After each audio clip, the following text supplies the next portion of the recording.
समीकरण के कुछ इम्पोर्टेंट जो पर्सन हैं उनको हल करेंगे, जो कठिन पर्सन हैं उनको हल करेंगे, जिनमें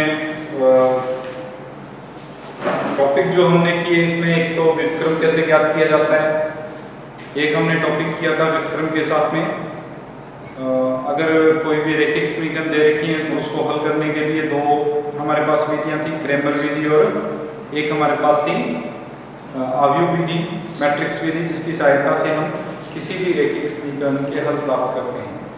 उससे आगे का टॉपिक यानी उससे रिलेटेड जो क्वेश्चंस हैं, इंपॉर्टेंट क्वेश्चंस इस एक्सरसाइज से रिलेटेड वो करेंगे। इंपॉर्टेंट एक्सरसाइज है, बोर्ड एग्जाम के अगर मद्देनजर देखा जाए तो इसमें से एक क्वेश्चन 100% आपको मिल जाएगा। आपके पैटर्न के अकॉर्डिंग 1, 2, 3 और 6 नंबर का पेपर आता है, इसमें से या तो 3 नंबर का या 6 नंबर का। अगर आव्यूह विधि आती है, मैट्रिक्स विधि द्वारा हल कीजिए तो 6 नंबर में, और अगर क्रैमर नियम आता है तो 3 नंबर में। हर हाल में आपको एक सवाल मिल जाएगा।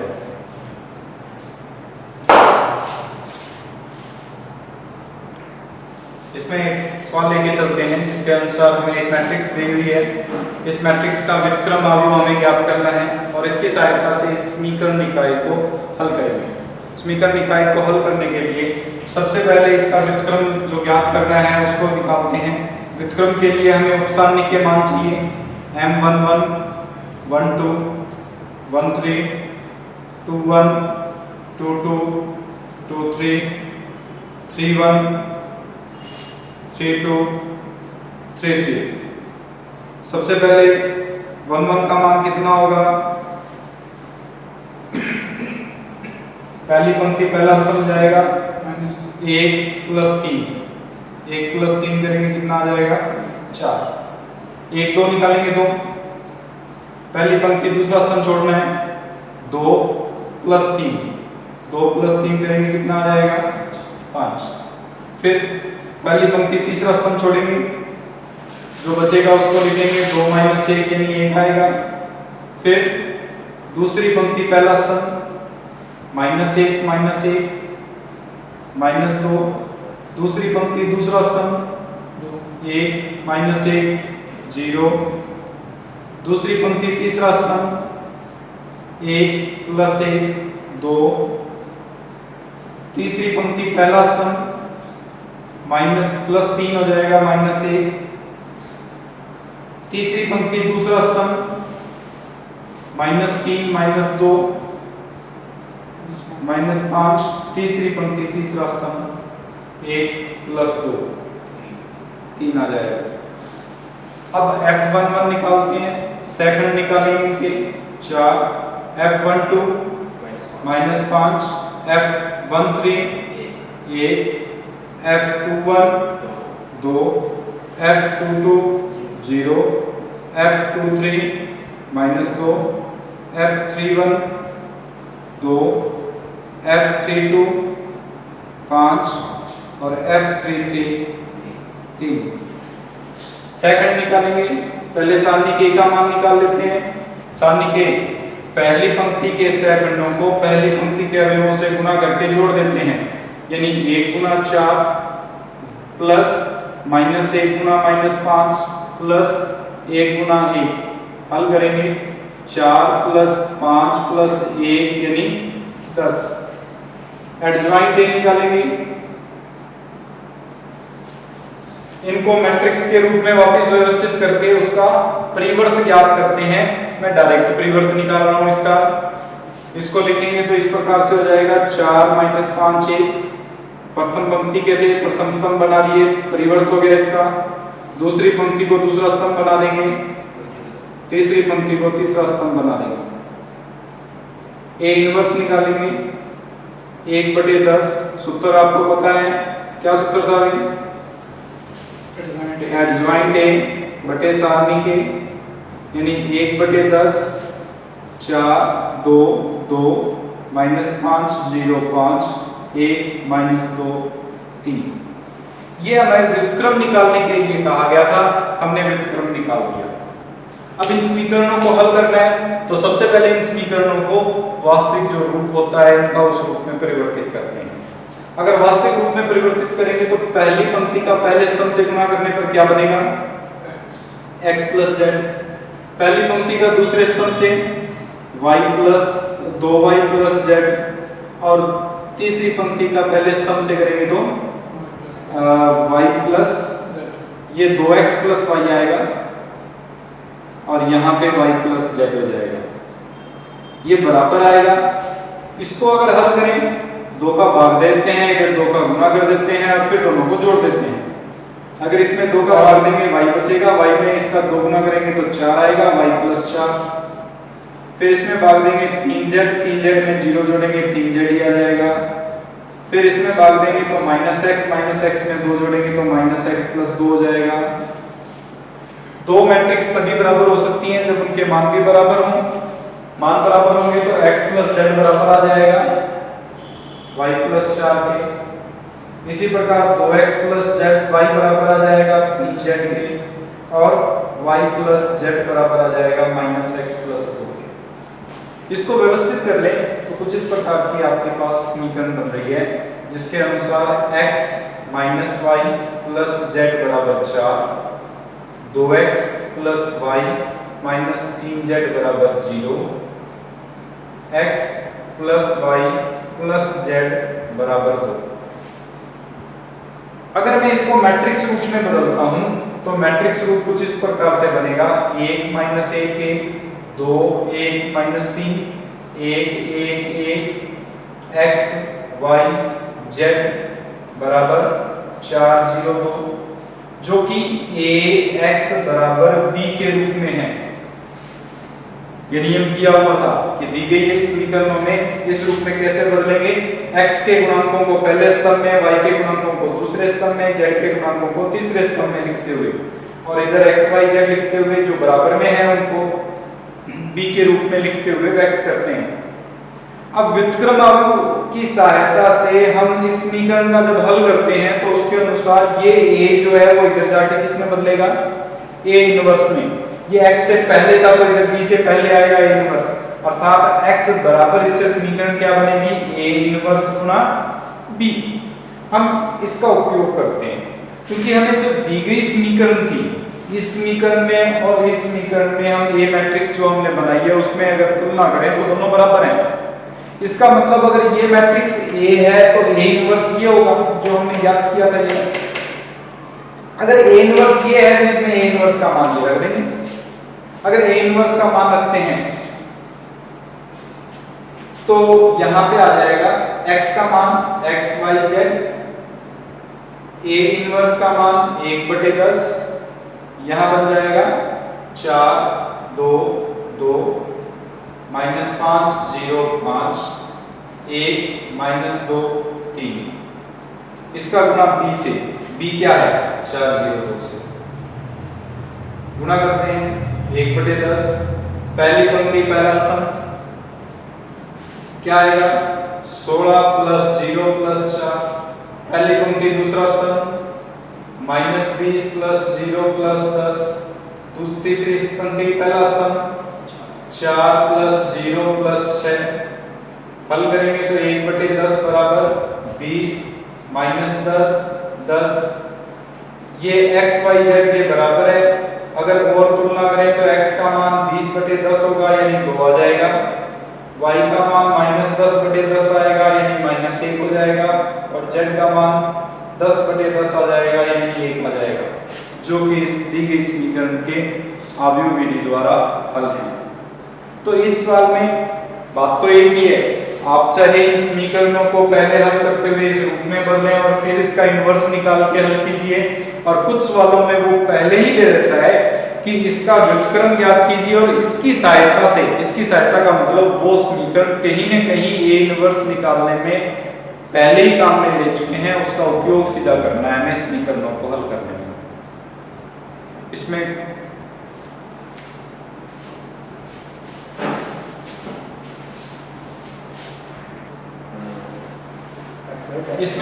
हमें ये मैट्रिक्स दी हुई है, समीकरण के रूप में दी हुई है। हमें इस मैट्रिक्स A का मान ज्ञात करना है। मैट्रिक्स A का मान ज्ञात करने के लिए दो विधियां हैं। एक तो मैट्रिक्स A को कुछ मान लें हम, ये 2/2 है, ये 2/2 है, रिजल्ट भी 2/2 में आ रहा है, इसको A B C D मान लें 4। फिर गुना करके और तुलना करके ए बी सी डी के मान ज्ञात करेंगे, एक विधि वो भी है। अभी प्रतिलोमी ज्ञात कर चुके हैं तो प्रतिलोमी वाली विधि भी लगा सकते हैं। प्रतिलोमी के अनुसार अगर मैं इसको P और इस मैट्रिक्स को Q मान लूं तो ये जो मैट्रिक्स है वो I के रूप में है। अगर दोनों तरफ P इनवर्स का गुना कर दिया जाए और एक तरफ Q इनवर्स का, तो यहाँ पे I के भी एक तरफ P इनवर्स का और दूसरी तरफ Q इनवर्स का गुना हो जाएगा। हल करने पर ये प्राप्त होगा, P इनवर्स को P से गुना करने पर I बन जाएगा और Q को Q इनवर्स से गुना करने पर I बन जाएगा। P इनवर्स को I से गुना करने पर P इनवर्स गुना Q इनवर्स बन जाएगा। ये जब हल करते हैं तो A बन जाएगा और इसको कंबाइन करके ये लिखा जा सकता है Q गुना P का इनवर्स।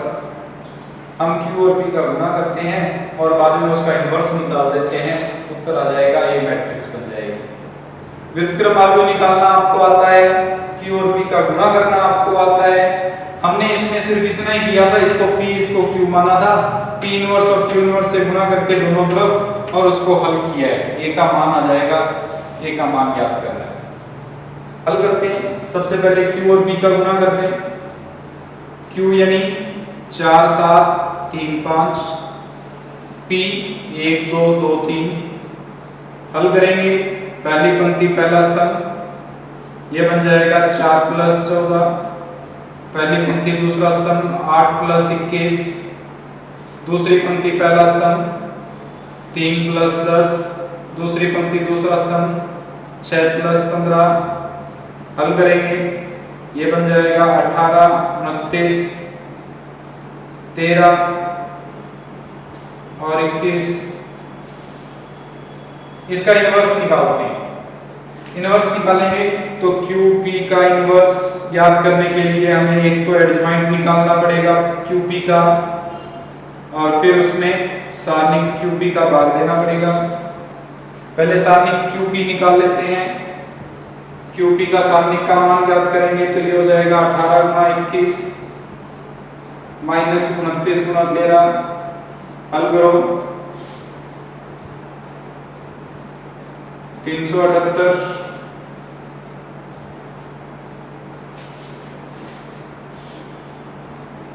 एक आ जाएगा। अब एडजॉइंट निकालते हैं। एडजॉइंट के लिए M11 M12 M21 M22, फिर निकालेंगे F11 F12 F21 F22। M11 का मतलब है पहली पंक्ति और पहला स्तंभ छोड़ देंगे 21, पहली पंक्ति और दूसरा स्तंभ छोड़ देंगे 13, दूसरी पंक्ति और पहला स्तंभ छोड़ेंगे 29, दूसरी पंक्ति और दूसरा स्तंभ छोड़ेंगे 18। ये मान आ जाएंगे 21 माइनस 13 माइनस 29 18। एडजॉइंट निकालेंगे Q इंटू P का तो ये आ जाएगा। मैं सीधा ट्रांसपोज करके परिवर्त करके लिखता हूँ इसको। अगर परिवर्त करेंगे तो ये बन जाएगा 21 माइनस 13 माइनस 29 18। QP का इनवर्स निकालना था, 1/सारणिक, सारणिक का मान एक ही है इसलिए QP का इनवर्स हो जाएगा 21 माइनस 29 माइनस 13 18, जो कि A का मान है, हमें ज्ञात करना था। अगला सवाल लेके चलते हैं। यदि एक A मैट्रिक्स बराबर दिया हुआ है A B C A plus BC/A, तो A इनवर्स ज्ञात कीजिए तथा दिखाइए कि A गुना A इनवर्स बराबर A² plus BC plus A into I minus A Guna I। सबसे पहले A इनवर्स निकालते हैं। A इनवर्स निकालने के लिए हम सबसे पहले सारणिक A का मान निकालेंगे। इसका इससे गुना करेंगे 1 प्लस BC, इसका इससे गुना करेंगे माइनस BC, ये कट जाएगा 1 के बराबर आ गया। M11 निकालेंगे। पहली पंक्ति पहले स्तंभ का अवयव, पंक्ति छोड़ देंगे तो उसके बाद पहली पंक्ति और पहला स्तंभ छोड़ देने के बाद में जो बचा हुआ अवयव है 1 2 का मान निकालेंगे। तो पहली पंक्ति दूसरा स्तंभ छोड़ देंगे 2 1 का, दूसरी पंक्ति पहला स्तंभ 2 2 का, दूसरी पंक्ति दूसरा स्तंभ। F11 निकालेंगे 1 plus BC/A, F12 minus C, F21 minus B, F22A।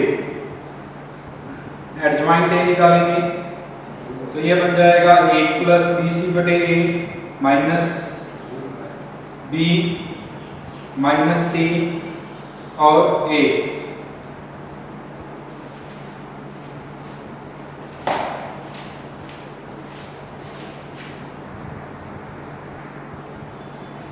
तो इसमें हम एडजॉइंट ए में सारणिक ए का बार देंगे।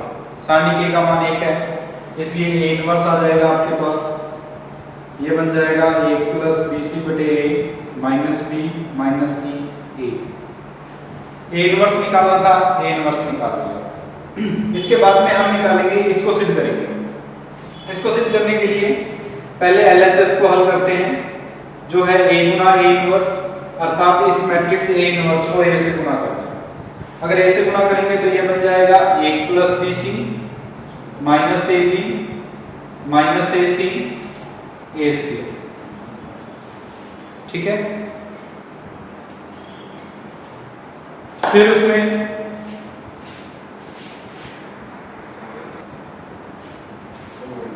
आरएचएस लेके चलते हैं। आरएचएस लेंगे तो ये पार्ट बनता है हमारे पास A square plus B C plus A गुना आई माइनस ए गुना कैपिटल ए। आई का मतलब हो जाएगा A square plus B C plus 1 गुना 1 0 0 1 क्योंकि 2/2 का अवयव सारा दिया हुआ है। और कैपिटल ए का मतलब हो जाएगा A B C 1 plus B C बटे ए। गुना करते हैं, ये बन जाएगा A square plus B C plus A 0 0 A square plus B C plus A minus A square A B A C 1 plus B C. हल करते हैं, इसमें जब ये घटाएंगे बी सी प्लस ए, इसमें से ये घटाएंगे माइनस ए बी, इसमें से ये घटाएंगे माइनस ए सी और इसमें से जब ये घटाएंगे ए स्क्वायर बचेगा जो कि हमने एलएचएस सॉल्व किया था उसके बराबर आ गया। अर्थात एलएचएस और आरएचएस बराबर है, ए इनटू ए इनवर्स इसके बराबर आएगा।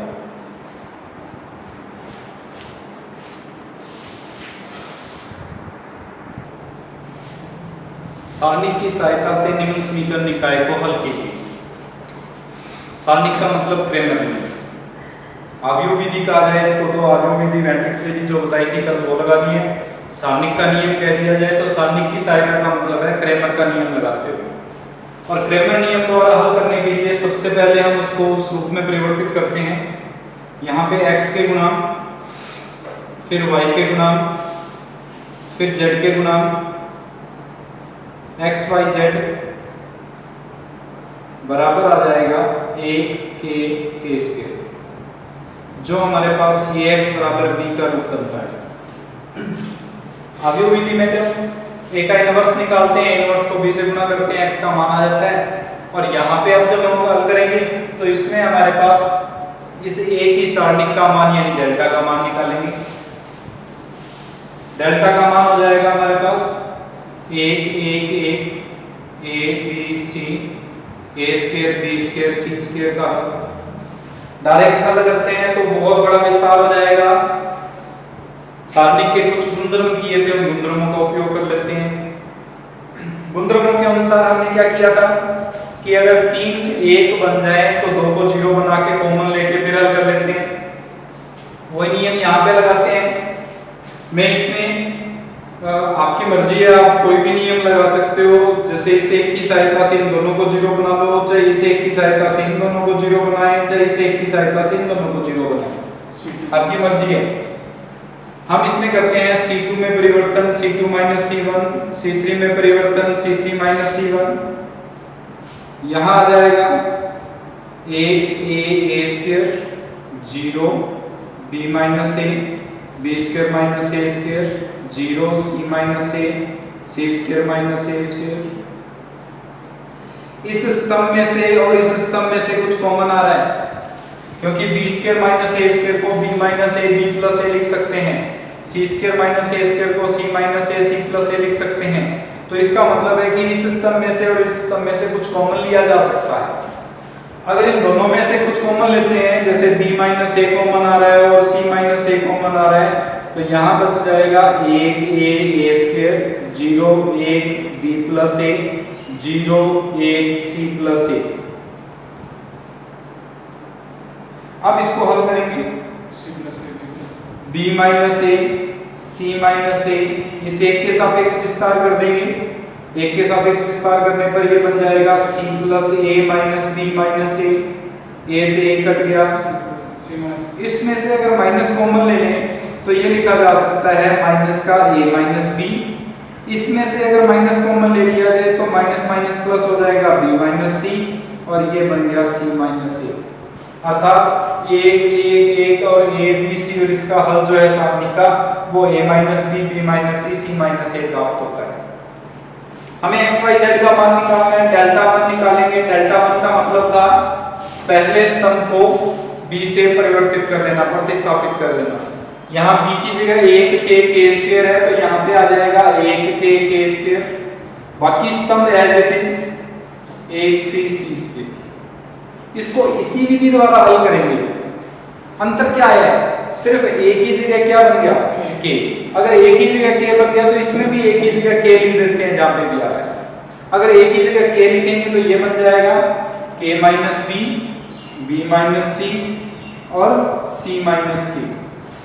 इसी प्रकार डेल्टा 2 निकालते हैं, a स्क्वायर 1k स्क्वायर, क्योंकि डेल्टा 2 का मतलब दूसरे स्तंभ को प्रतिस्थापित करना है। अब इसमें और इसमें तुलना कर लें सीधी सी, तो b की जगह k आया और कोई परिवर्तन नहीं है। इस जो आंसर आया था उसमें भी b की जगह k लगा देते हैं, ये बन जाएगा a minus k minus c और c माइनस a। इसी प्रकार डेल्टा 3 निकालेंगे, 1a square 1b square 1k square. इसको जब हल करेंगे तुलना करके सीधा हल कर लें तो a minus b minus k और k माइनस a बन जाएगा। हमें x का मान निकालना है। क्रेमर ने कहा था कि डेल्टा 1 बटे डेल्टा का उपयोग किया जाएगा x का मान निकालने के लिए। डेल्टा 1 बटे डेल्टा, इसमें इसका भाग देना है। अगर इसमें इसका भाग देंगे b माइनस c से b माइनस c कट जाएगा, बाकी जो बचा वो x का मान है, अर्थात k minus b into c minus k बटे a minus b into c minus a। इसी प्रकार y का मान डेल्टा 2 बटे डेल्टा, डेल्टा 2 ये रहा, इसमें इसका भाग देंगे c माइनस a से c माइनस a कट जाएगा, ये बचेगा a minus k minus c बटे a minus b minus c। फिर z का मान निकालेंगे, डेल्टा 3 बटे डेल्टा, डेल्टा 3 बटे डेल्टा का मतलब हो जाएगा इसमें इसका भाग देना, a माइनस b से a माइनस b कट जाएगा, ये बन जाएगा b minus k minus a बटे b minus c minus a, जो कि इस दी गई समीकरण निकाय का हल है।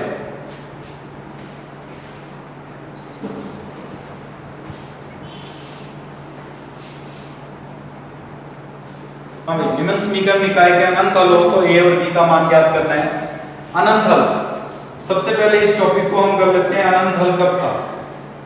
अनंत हल की स्थिति डेल्टा का मान 0 था तथा क्रेमर नियम के अनुसार डेल्टा 1, डेल्टा 2, डेल्टा 3 इन तीनों में से कोई एक जो है वो शून्य होगा।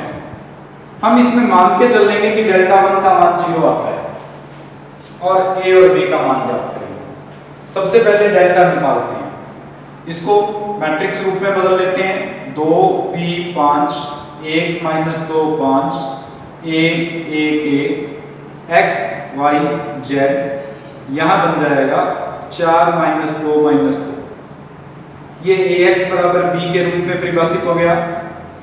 a का मान हमें पता है, डेल्टा निकालेंगे सबसे पहले, यानी सारणी के 2 1 a b minus 2 a 5 5 a और इसके बराबर 0 लेंगे क्योंकि अनंत हल नियम में हमें बराबर 0 लेंगे तो इस 2 के सापेक्ष विस्तार करेंगे। सबसे पहले ये बन जाएगा माइनस 2 माइनस 5, फिर 1 के सापेक्ष विस्तार करेंगे, ये बन जाएगा b माइनस 5, फिर a के सापेक्ष विस्तार करेंगे ये बन जाएगा 5b माइनस 10 प्लस 10 बराबर 0। हल करेंगे, माइनस का 20 minus b plus 5 plus 5ab plus 10a बराबर 0। जिसको और हल करें तो 10a plus 5ab minus b minus 15 बराबर 0 एक समीकरण प्राप्त हो गई। दूसरी समीकरण हम डेल्टा 1 को लेके चलते हैं और उसके बराबर 0 ले लेंगे। डेल्टा 1 का मतलब हो जाएगा सारणिक। पहले स्तंभ को हम परिवर्तित करेंगे। ये 10 है, इसको हाँ ये बन जाएगा हमारे पास 5 और 2 7, 7 का 2 से गुना करेंगे माइनस 14 में आ जाएगा माइनस का 9। अब डेल्टा 1 यानी प्रथम स्तंभ को बदलना है। प्रथम स्तंभ को किससे बदलना है? 4 माइनस 2 से। 4 माइनस 2 बाकी दोनों स्तंभ एज इट इज 1 माइनस 2 5 1 इसको बराबर ले लेते हैं 0 के, क्योंकि अनंत हल है, कोई एक 0 होना जरूरी है। अगर कोई एक 0 होना जरूरी है तो डेल्टा 1 को 0 ले लेते हैं। अगर डेल्टा 1 को 0 लेंगे तो इसको हल करो। पहले 4 के सापेक्ष विस्तार, ये बन जाएगा माइनस 2 माइनस 5 माइनस 1 के सापेक्ष विस्तार माइनस 2 प्लस 2 फिर 1 के सापेक्ष विस्तार, ये बन जाएगा माइनस 10 प्लस माइनस 4 बराबर 0।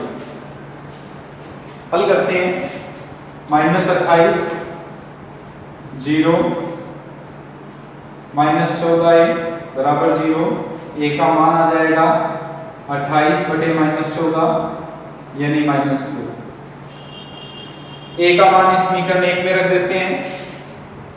अगर समीकरण 1 में रखेंगे तो ये बन जाएगा minus 20 minus 10b minus b minus 9 बराबर 0 या माइनस 11b बराबर 29 b बराबर 29 बटे माइनस 11, जो कि इस दी गई समीकरण निकाय में a और b के हलों को व्यक्त करेंगे।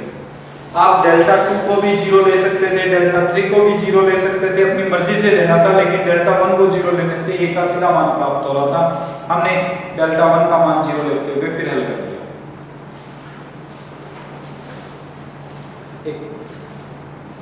ये हमारे जो चैप्टर नंबर या व्युत्क्रम आव्यूह और रैखिक समीकरण का जो चैप्टर था वो आज कंप्लीट होता है। अब नेक्स्ट क्लास में इसमें अगर कोई भी इस चैप्टर से संबंधित डाउट है या कोई भी प्रश्न है तो वो आप मुझे व्हाट्सएप नंबर, मेरा व्हाट्सएप नंबर है 7976645110। इस नंबर पर मेरे को मैसेज करते हुए आप अपने डाउट जो भी इस चैप्टर से रिलेटेड हैं वो क्लियर कर सकते हैं। और अगर इससे संबंधित कोई डाउट नहीं है तो नेक्स्ट क्लास में हम एक नया टॉपिक फलन लेके चलेंगे और फलन के अंदर हमने जो भी हमारे पास संयुक्त फलन और प्रतिलोमी फलन है उनको ज्ञात करेंगे।